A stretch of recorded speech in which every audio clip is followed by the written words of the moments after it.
स्वागत है आपका आपके अपने स्टडी चैनल दक्ष क्लासेस में। हमारी जो एनसीईआरटी साइकोलॉजी की 11th क्लास की बुक चल रही थी, आज हम स्टार्ट करेंगे उसका चैप्टर 2। ठीक है, एनसीईआरटी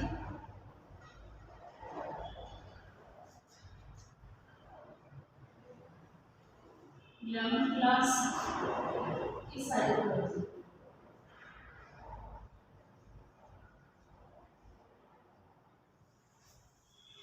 हम चैप्टर 2 करेंगे।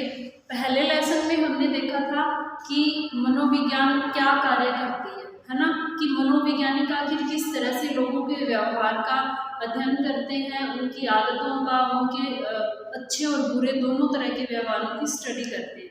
आज हम देखेंगे कि आखिर मनोविज्ञान ये कार्य करता कैसे है, यानी कि वो कौन सी ऐसी विधियां अपनाता है, कौन से ऐसे तरीके अपनाता है जिससे कि वो व्यक्ति के व्यवहार, चेतना और उसके एक्सपीरियंस की स्टडी कर पाता है। तो आज के हमारे चैप्टर का नाम है साइकोलॉजी की इंक्वायरी की विधियां, यानी इंक्वायरी मेथड ऑफ साइकोलॉजी। इसको हिंदी में कहते हैं मनोविज्ञान की जांच की विधियां। बड़े ही ध्यान से सुनेंगे और समझेंगे। आखिर में आप क्या देखोगे कि ये वाला जो हमारा चैप्टर है और ये बुक है, ये हमें कितनी हमारी हेल्प करती है। हर एक सिर्फ साइकोलॉजी नहीं, क्योंकि साइकोलॉजी आप जानते हो कि टीचिंग मेथड इसी से रिलेटेड होते हैं। जब हम नेट के फर्स्ट पेपर की प्रिपरेशन करते हैं तो उसी में भी इससे रिलेटेड काफ़ी सारी बातें आती हैं। तो सारी ये चीज़ें एक दूसरे से लिंक्ड होती हैं। तो चलिए देखते हैं कि मनोवैज्ञानिक जांच की विधियां आखिर कौन सी है। लेकिन इन विधियों को जानने से पहले हमें ये देखना होगा कि मनोवैज्ञानिक इस इंक्वायरी के यानी जांच के उद्देश्य क्या होते हैं। जब हमें किसी चीज़ के उद्देश्य पता होंगे तभी हम जान पाएंगे कि हम कैसे कैसे इन उद्देश्यों को प्राप्त कर सकते हैं। ठीक है, तो आज सबसे पहले हम पढ़ेंगे मनोवैज्ञानिक जांच यानी इंक्वायरी के उद्देश्य।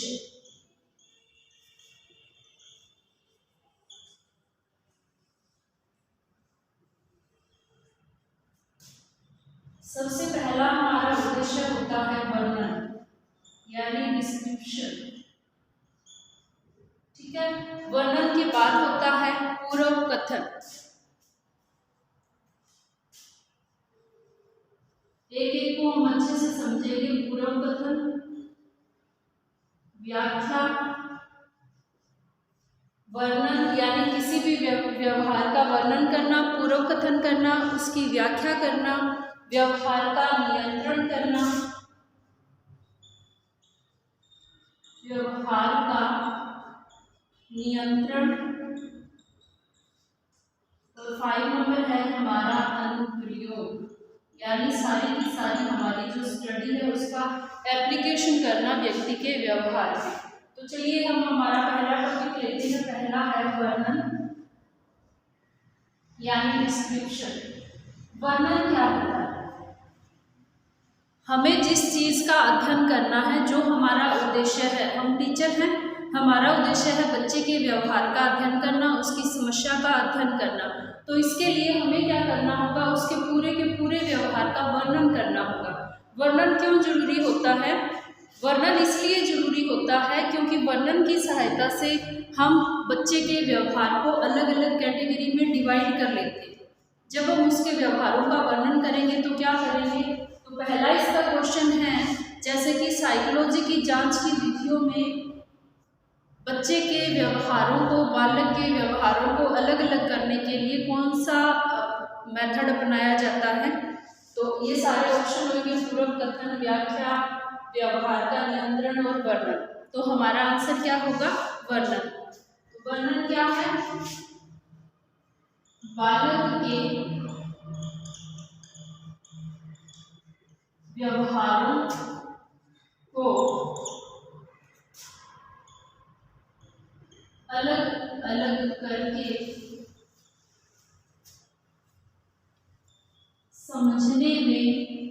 जाइए, साथ साथ समझने में सहायता करता है।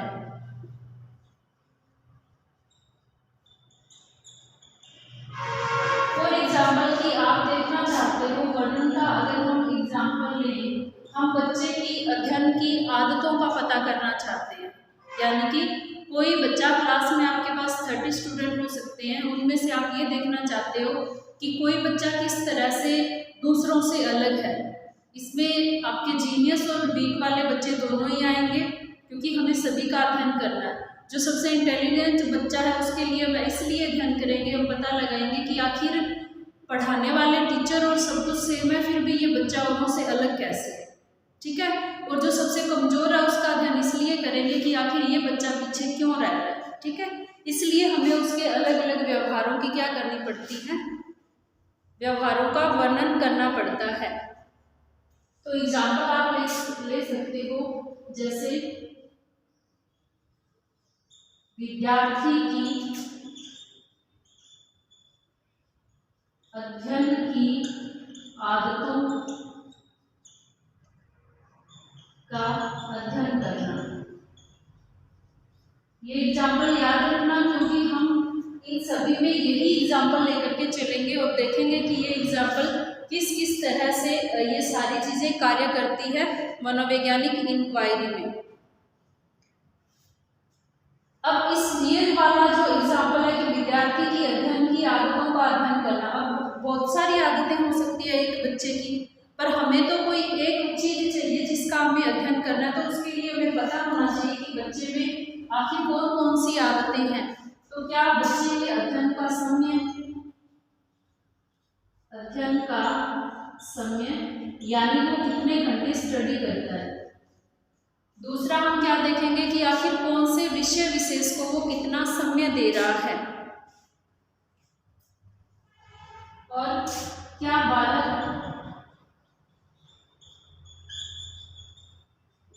अपना गृह कार्य समय पर पूरा करता है या फिर नहीं। तीसरा है, क्या बच्चे ने कोई समय सारणी बना रखी है, यानी अपना टाइम टेबल बना रखा है या नहीं, यानी कि क्या बालक योजना अनुसार अध्ययन करता है। और इसमें आप क्या कर सकते हो, कोई बच्चा समय पर अपना सारा होमवर्क पूरा करके लेके आ रहा है, तो इससे भी हम अंदाजा लगा सकते हैं कि बच्चा कैसे है। जैसे बालक समय पर गृह कार्य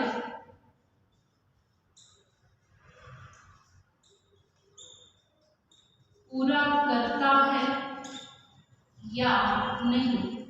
ये सारी क्या है, एक बच्चे के अध्ययन की आदतें हैं, ये उसके व्यवहारों का वर्णन है पढ़ने से संबंधित। इसी तरीके से और भी बातें हो सकती है, ठीक है। तो इसको नोट कर लीजिए, स्क्रीनशॉट ले लो।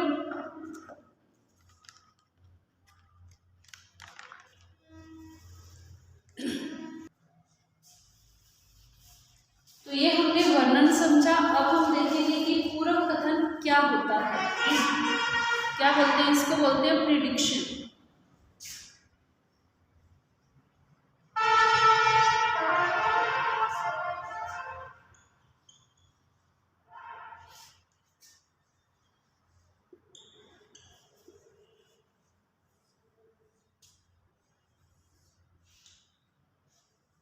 अब मनोवैज्ञानिक इंक्वायरी का दूसरा जो चरण है, दूसरा जो स्टेप है, वो है पूर्व कथन। अब जब हमने बच्चे के व्यवहार को समझ लिया अच्छे से, उसके व्यवहार हमने अध्ययन कर लिया उसके व्यवहारों का, अब हम पूर्व कथन के आधार पर क्या कर सकते हैं। पूर्व कथन का मतलब होता है भविष्यवाणी करना। क्या होता है इसका अर्थ है,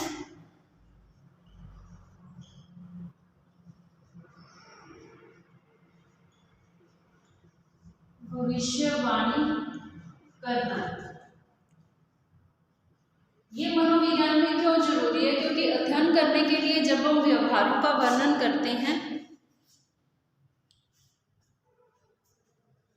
और जब वर्णन करते टाइम हम क्या करते हैं, यानी कि उसके व्यवहार की व्याख्या कर दी तो हमने घटना का, उसके अलग अलग व्यवहारों को अच्छे से डिफाइन कर लिया। अब हमने अध्ययन कर लिया तो हम ये बता सकते हैं कि आखिर ये बच्चा आगे कैसे चल सकता है। ठीक है, अगर कोई बालक ऐसा है जो अभी हमने यहाँ कारण लिखे थे कि कोई समय पर अपना कार्य पूरा कर रहा है या नहीं, नियमित क्लासें अटेंड करता है या नहीं, और योजना के अनुसार अपना कार्य करता है या नहीं, जो बच्चा प्लानिंग से चल रहा है, ये सारी जिधर हाँ है वहाँ तो क्या होगा, हम पूर्व कथन ये करेंगे कि ये बच्चा, इसका रिजल्ट अच्छा आएगा। और एक वो बच्चा है जो कभी क्लास में आ गया, कभी नहीं आया, और ना उसकी कोई पढ़ने की स्ट्रेटेजी है, उसको कुछ पता ही नहीं है सिलेबस क्या है, यानी सब कुछ नेगेटिव ही नेगेटिव है, तो हम क्या भविष्यवाणी करेंगे कि इस बच्चे का रिजल्ट तो राम भरोसे है ना, ये तो यही जाने कि इसका क्या होएगा। तो ये क्या होती है, भविष्यवाणी करना। इसमें हम क्या करते हैं, किसी व्यवहार विशेष का किसी घटना से संबंध स्थापित करते हैं। व्यवहार विशेष था क्लास में आना, जो पॉजिटिव बातें थी, और घटना कौन सी है, उसका रिजल्ट। तो पूर्व कथन क्या करता है, व्यवहार विशेष का विभिन्न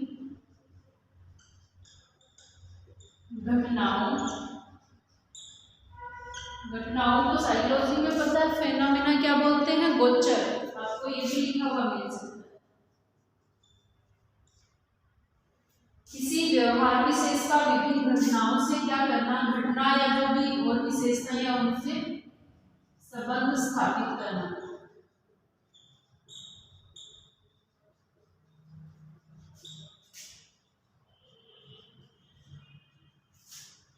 एग्जाम्पल अभी लेटेस्ट ने पढ़ा है कि अध्ययन की आदतों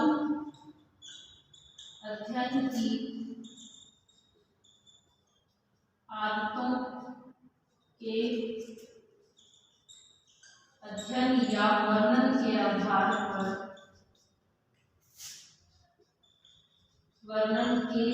आधार पर बालक के परिणाम के बारे में बताना।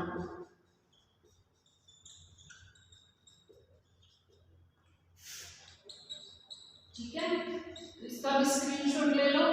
अभी हम पढ़ेंगे कि व्याख्या यानी कि इसका तीसरा मनोवैज्ञानिक साइकोलॉजिकल इंक्वायरी का तीसरा पर्पस क्या है। ठीक है, ये हमने साइकोलॉजिकल इंक्वायरी का सेकंड उद्देश्य पढ़ा कि क्या होता है। अभी हम करेंगे व्याख्या यानी एक्सप्लेनेशन। पूर्व कथन की एक विशेषता और होती है, जब भी हम कोई स्टडी करते हैं, रिसर्च करते हैं, तो हम क्या लेते हैं, सैंपल लेते हैं। ये साइकोलॉजी की जितनी भी विधियां हैं, इनका अध्ययन करते टाइम क्या किया जाता है, सैंपल मीन्स हमारे पास अगर 100 स्टूडेंट है तो हम हो सकता है उसमें से 25 बच्चे ले लें। और इसकी विशेषता ये है कि जितने सैंपल की संख्या ज़्यादा होगी, यानी बच्चों की संख्या जितनी ज़्यादा होगी, उसके रिजल्ट उतने ही सही होते हैं। ठीक है, तो पूर्व कथन के लिए या भविष्यवाणी के लिए एक बात अध्यापक को, साइकोलॉजिस्ट को, मनोवैज्ञानिक को ध्यान में रखनी चाहिए कि सैंपल की संख्या ज़्यादा से ज़्यादा है। तो तीसरा हमारा क्या है, व्याख्या।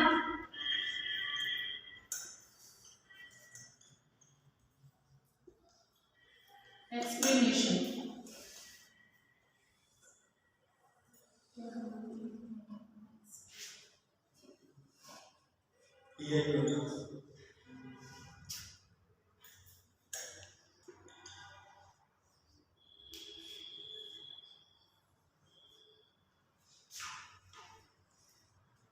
सबसे पहले वर्णन किया, फिर भविष्यवाणी की। अब ये व्याख्या क्या चीज होती है। व्याख्या होता है कि व्यवहार विशेष के कारणों की व्याख्या करना, यानी कि कार्य कारण संबंध। कोई घटना अगर घटी है तो उसके पीछे कौन से कारण थे, ये है घटना, यानी इसका जो परिणाम आता है, जो भी परिणाम होगा वो क्या है, घटना। और उसके पीछे के कारण कौन से, जो हमने व्यवहार में वर्णन किए थे। तो व्याख्या क्या काम करती है, किसी घटना के, किसी व्यवहार के कारणों का पता लगाती है। तो यानी क्वेश्चन इस तरीके से आ सकता है, किसी बालक के व्यवहार का कारणों का पता लगाने के लिए एक अध्यापक को या मनोवैज्ञानिक को मनोवैज्ञानिक जांच के उद्देश्यों में से कौन सी विधि अपनानी चाहिए या कौन सा तरीका अपनाता है, तो वो है व्याख्या। क्वेश्चन चेंज भी हो सकता है, हमें इसकी अर्थ को समझना होता है। ठीक है, तो ये क्या है, व्यवहार के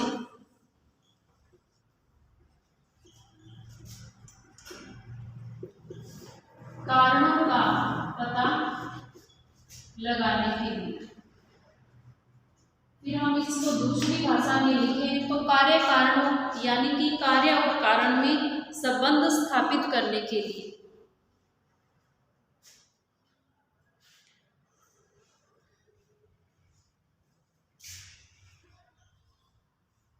कार्य और कारण में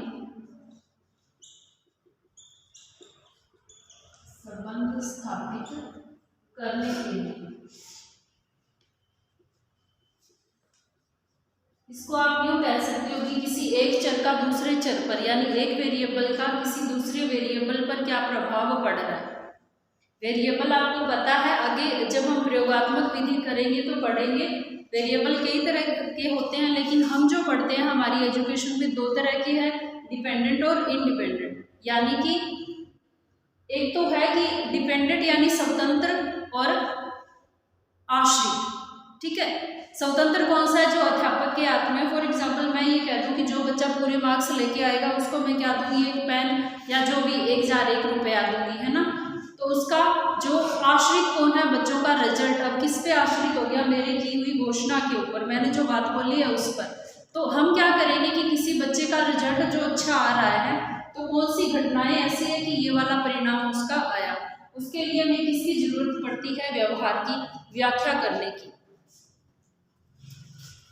इसको अगर हम एक रिसर्च की लैंग्वेज में बोले तो पूर्ववर्ती दशाओं की पहचान करना, जिससे दो घटनाओं और वस्तुओं में कार्य कारण संबंध स्थापित हो सके। यानी किसी व्यवहार के घटित होने के पहले की ऐसे कौन से कारण रहे कि ये वाला परिणाम आया। इसकी लैंग्वेज क्या होगी, पूर्ववर्ती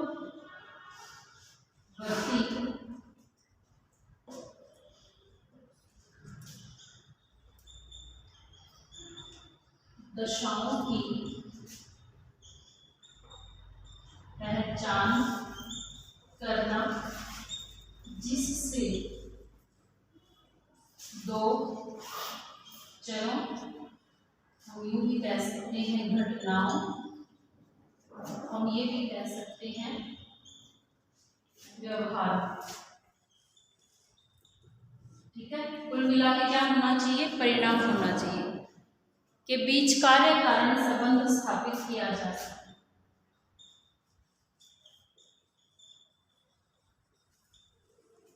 के बीच कार्य कारण संबंध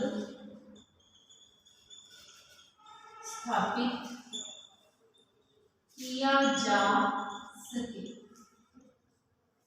ठीक है, इसमें आप एग्जाम्पल ले सकते हो, क्या, वही वाला यहाँ जो हमने व्यवहारों की व्याख्या की थी अध्ययन की, फिर हमने पूर्व कथन किया था। पूर्व कथन करने के बाद यानी हमारे सामने रिजल्ट आ रहा है तो हम इन दोनों की सहायता लेंगे कि किस किस तरीके से बच्चे ने मेहनत की थी और उसका ये वाला रिजल्ट आया है। तो इसमें एग्जाम्पल किसी विद्यार्थी के विषय विशेष में, यानी कोई बच्चा किसी एक पर्टिकुलर सब्जेक्ट में अच्छे अंक लेके आ रहा है और उसी क्लास का दूसरा बच्चा खराब अंक लेके आ रहा है, तो हमें दोनों के कारणों का पता लगाना होगा। इसी तरह से एक बच्चा ऐसा है जो अपनी क्लास में बड़ा ही डेडिकेशन से एकदम ऐसे कंसंट्रेट होकर के बैठता है और पढ़ता है, और दूसरा ये है कि उसका ध्यान दूसरों में ही रहता है। तो इन दोनों के व्यवहारों का अध्ययन करना, आखिर ये बच्चा ऐसा क्यों कर रहा है। ठीक है, यानी जो व्यवहार हो रहा है, जो घटना घटित हो रही है, उसके पीछे क्या कारण हो सकते हैं। हमें जब हम स्कूल में जाते हैं तो अलग अलग तरह के बच्चों के व्यवहारों का सामना करना पड़ता है, क्योंकि एक टीचर मनोवैज्ञानिक भी होता है। इतने सारे बच्चे उसके सामने हैं और अलग अलग तरह की हरकतें कर रहे हैं, तो सबसे ज़्यादा जो जरूरी है टीचर के लिए वो है बच्चे के व्यवहार को समझना कि आखिर ये बच्चे ऐसा कर क्यों रहे हैं। ठीक है, आई होप आपको समझ में आ रहा होगा। नेक्स्ट हमारा है व्यवहार का नियंत्रण। अभी हम करेंगे व्यवहार का नियंत्रण, कंट्रोल ऑफ बिहेवियर।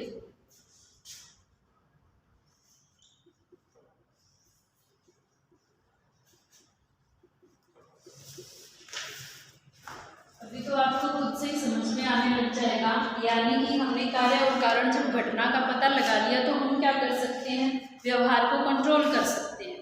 जब हमें ये पता चल गया कि जो बच्चे हैं वो शरारत क्यों कर रहे हैं, क्यों ध्यान से क्लास में नहीं बैठ रहे हैं, क्यों बच्चों का रिजल्ट अच्छे से नहीं आ रहा है, बच्चे टाइम पर अपना होमवर्क क्यों नहीं करके लेके आ रहे हैं, जब इतने सारे कारण पता है तो हम क्या करेंगे, उनका समाधान करने की कोशिश करेंगे और उसका ये जो व्यवहार घटित हो रहा है उसका क्या करेंगे, नियंत्रण करेंगे।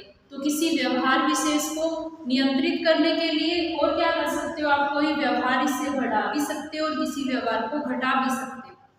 अब बोलोगे वो कैसे मैडम जी, जब आपको कारण पता है, हमें कारण पता चल गया तो जो बच्चा गलत तरह से व्यवहार कर रहा है उसको कंट्रोल कर सकते हैं। और हम ये चाहते हैं कि ये बच्चा क्या करे, अच्छे से अंक लेकर के आए, इसका अच्छी बातें क्या हो, इंक्रीज हो, इसके लिए हम उसको अलग अलग तरह से मोटिवेट कर सकते हैं, उसको ट्रेनिंग दे सकते हैं। तो हम किसी व्यवहार को बढ़ा भी सकते हैं। इसी तरह से जो बच्चा अच्छे अंकों से पढ़ रहा है, हम चाहते हैं कि वो गलत संगति में ना पढ़े और इसी तरह से पढ़ता रहे, तो हम उसके इस व्यवहार को बनाए रख सकते हैं। ठीक है, तो नियंत्रण 3 कार्य करता है, किसी भी व्यवहार को बढ़ाना, किसी भी व्यवहार को कम करना और किसी भी व्यवहार को बनाए रखना। ये सिर्फ एजुकेशन में, स्कूल में ही नहीं, हम हमारे लिए भी और हमारे घर के बच्चों के लिए भी, हमारे जीवन में हर जगह ये वाली टेक्निक हम यूज कर सकते हैं। बस हमें समस्या का पता होना चाहिए कि समस्या है क्या। तो नियंत्रण क्या करता है, किसी भी समस्या का समाधान करता है नियंत्रण एक तरीके से, यानी किसी व्यवहार को, किसी व्यवहार विशेष को नियंत्रित करना, ये बातें आएगी, जैसे बनाए रखना, कम करना या फिर बढ़ाना। ठीक है, नेक्स्ट हमारा है अनुप्रयोग, यानी एप्लीकेशन करना। यहाँ से दिख रहा है ये वाला,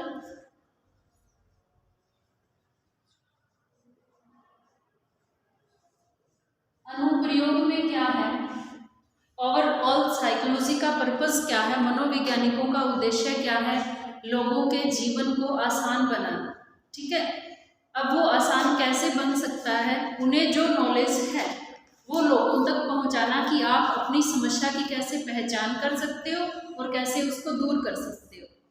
तो यहाँ इतने सारे अध्ययन से क्या निष्कर्ष निकला है कि कैसे कैसे आप अध्ययन करोगे, कैसे बच्चों को पहचानोगे और कैसे उनको सही करोगे। ठीक है, तो अनुप्रयोग में होता है कि जो भी ज्ञान हमने प्राप्त किया, जो कुछ हमने सीखा, एप्लीकेशन करना यानी उसको अप्लाई करना, उस सभी बातों को उनको करके देखना क्या ऐसे रिजल्ट आ रहे हैं। तो हम क्या कर सकते हैं, दूसरों की सहायता भी कर सकते हैं। ठीक है, तो दूसरों की सहायता करना, अपने सीखे हुए ज्ञान का प्रयोग करना क्या होता है, अनुप्रयोग। तो ये थे साइकोलॉजिकल इंक्वायरी के पर्पस। अब हम पढ़ेंगे कल की क्लास में कि आखिर वो कौन सी टेक्निक है, कौन सी विधियां हैं जिनसे ये सारे उद्देश्य प्राप्त किए जाते हैं। तब तक के लिए जय हिंद, जय भारत।